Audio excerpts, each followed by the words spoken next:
नमस्कार, प्रणाम। मैं काजल निषाद। क्या हाल साथियों, आप सब ठीक हो? मैं आप सभी से एक अपील करने आई हूँ। 1 तारीख को, 1 जून को यहाँ गोरखपुर में वोट पड़ेगा। लोकसभा सदर से मैं इंडिया गठबंधन की प्रत्याशी हूँ और यहाँ चुनाव लड़ रही हूँ। 1 जून को वोट पड़ेगा। पहली तारीख को पहला बटन साइकिल का है। आप सभी से निवेदन करती हूँ हाथ जोड़कर कि साइकिल का बटन दबाइएगा, अपनी बहू बेटी काजल निषाद को जिताइए। देखिए, 2 प्रत्याशी लड़ रहे हैं। एक जो माननीय सांसद जी कभी सुख दुख में आए नहीं, सांसद निधि का हिसाब नहीं दिए और कभी किसी बिटिया की कन्यादान या बच्चों का एडमिशन या अस्पताल में कोई व्यवस्था या किसी सुख दुख में या किसी अधिकारी से आपका काम करवाना, ये सब नहीं किए।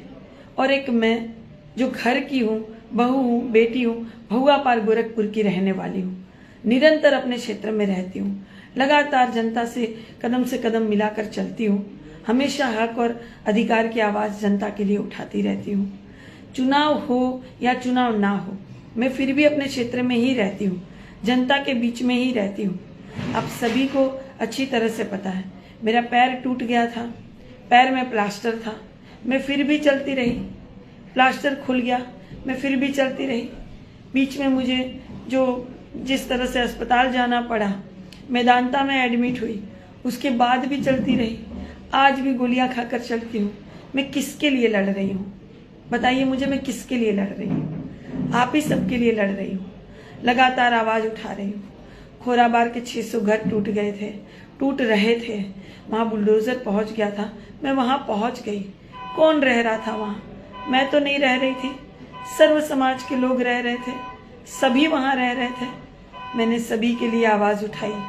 मैंने वहाँ जाकर उस इतनी आवाज़ उठाई कि वो बुलडोज़र वापस नहीं आया।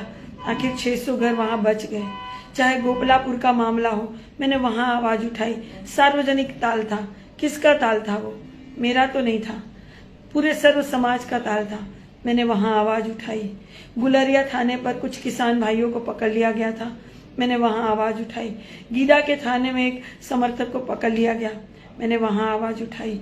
जहाँ भी मुझे फ़ोन आता है, बहन यहाँ हम अस्पताल में हैं, मैं वहाँ तुरंत काम करवा देती हूँ।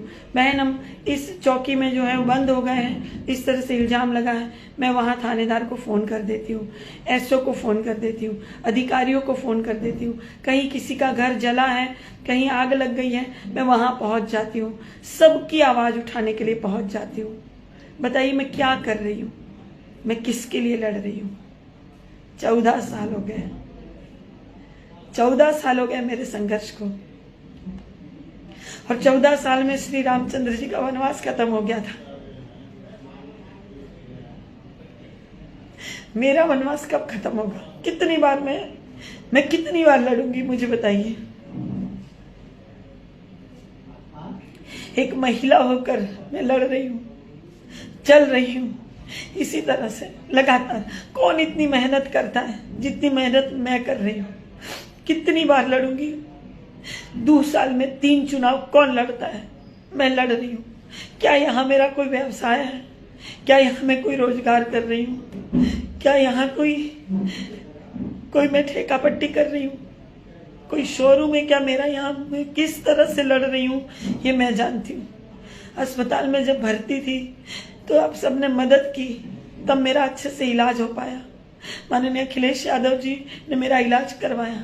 नहीं होते तो पता नहीं क्या होता मेरे साथ। मैं यमराज को हरा कर आ गई, तो मैं क्या किसी को भी नहीं हरा सकती हूँ आपके लिए? मैं लड़ रही हूँ, मैं दौड़ रही हूँ, मैं गिर रही हूँ, मैं उठ रही हूँ, मैं चल रही हूँ। मैं 14 साल से लगातार इसी तरह कर रही हूँ।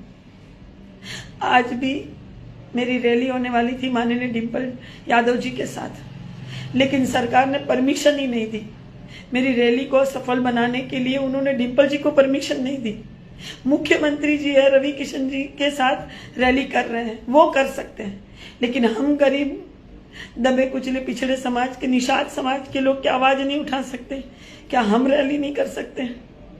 लेकिन इस तरह से महापौर चुनाव में भी कितनी मेहनत की थी मैंने, और आप सभी ने भर भर के आशीर्वाद, सहयोग, प्यार, साथ दिया था। हम चुनाव जीत भी गए थे।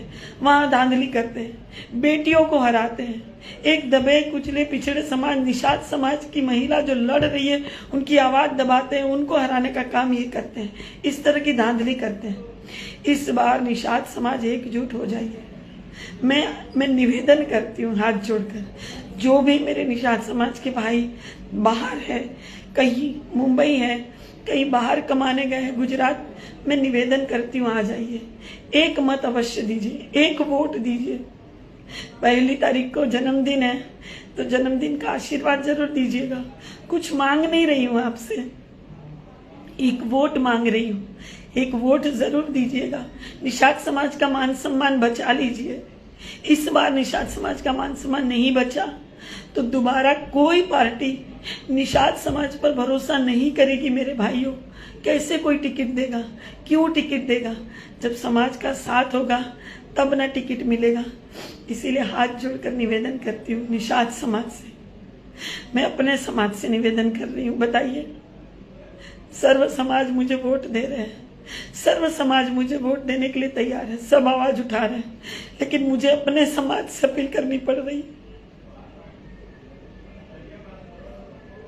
कोई अपने समाज, अपने घर से अपील करता है भला?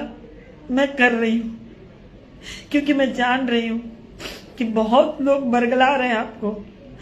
मेरा निषाद समाज इतना भोला है कि कोई कहानी सुना देता है तो उस तरफ चले जाते हैं।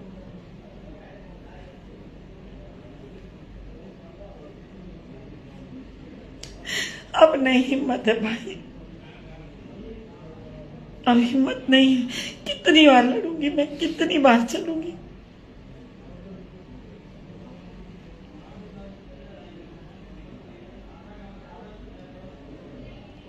मेरा गला बैठ गया बोलते बोलते। मेरा पैर, अभी मैं दिखाऊं लाइव में, पैर सूज गया मेरा। मैं फिर भी चल रही हूं। मैं किसके लिए सुख सुविधाएं छोड़कर चल रही हूं? लोग अपनी सुख सुविधाओं के लिए लड़ते हैं, मैं तो सारी सुख सुविधाएं छोड़ कर आई हूं, आपको पता है। रवि किशन जी कहते हैं निषादों के पसीने से बदबू आती है, गरीबों के पसीने से बदबू आती है, इस तरह से वो बात करते हैं।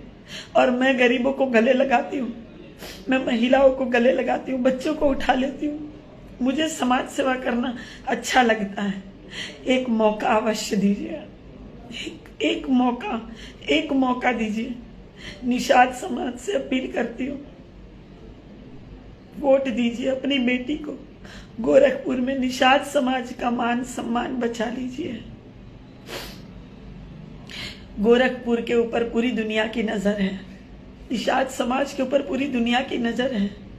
निषाद समाज अपना मान सम्मान बचा ले, समाज को बचा लीजिए। समाज जिंदा रहेगा तो पार्टी तो बनी जाएगी, पार्टी तो कोई भी हमें मान सम्मान देगी। अगर समाज बच जाएगा तो समाज को बचाइए। सभी समाज से निवेदन है, अब की बार, अब नहीं तो फिर कभी नहीं, अब नहीं तो फिर कभी नहीं। इसलिए निवेदन है, समाज का मान सम्मान बचाते हुए साइकिल वाला बटन दबाना है। 1 तारीख को पहला बटन। बहुत सी योजनाएं मैं लेकर आ रही हूं आपके लिए। मैं चाहती हूं सारी योजनाओं का लाभ आपको मिले।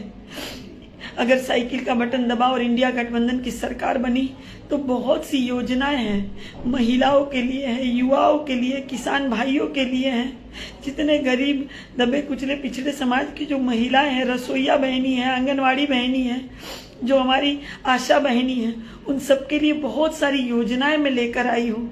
मैं चाहती हूँ सारी योजनाओं का लाभ आपको मिले। और मेरे जितने भी बूथ के कार्यकर्ता हैं, मैं आपसे निवेदन करती हूँ, बूथ लेवल के जो मेरे अध्यक्ष हैं, मैं निवेदन करती हूँ, जो एजेंट बनेंगे उनसे निवेदन करती हूँ, फॉर्म 17C आप अवश्य लीजिएगा। पीठासीन अधिकारी आपको देंगे और वो नहीं देंगे तो उनके खिलाफ कार्रवाई हो जाएगी।